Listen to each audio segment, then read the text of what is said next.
শ্রীলঙ্কার বিপক্ষে সিরিজের শেষ টি-20তে ৮ উইকেটে বড় জয় পেয়েছে বাংলাদেশ, যেখানে বড় অবদান রেখেছেন শেখ মেহেদী। এই স্পিনার একাই শিকার করেছেন ৪ উইকেট।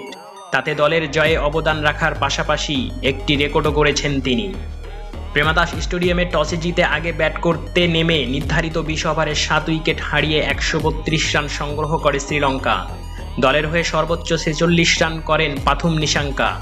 বাংলাদেশের হয়ে ১১ রানে ৪ উইকেট নেন শেখ মেহেদী। প্রেমাদাস স্টেডিয়ামে সফরকারী দলগুলির বোলারদের মধ্যে এতদিন সেরা পারফরম্যান্স ছিল হরভজন সিংয়ের। ২০১২ সালে টি-20 বিশ্বকাপে ইংল্যান্ডের বিপক্ষে কলম্বোর এই মাঠে ১২ রানে ৪ উইকেট নিয়েছিলেন ভারতের এই সাবেক স্পিনার।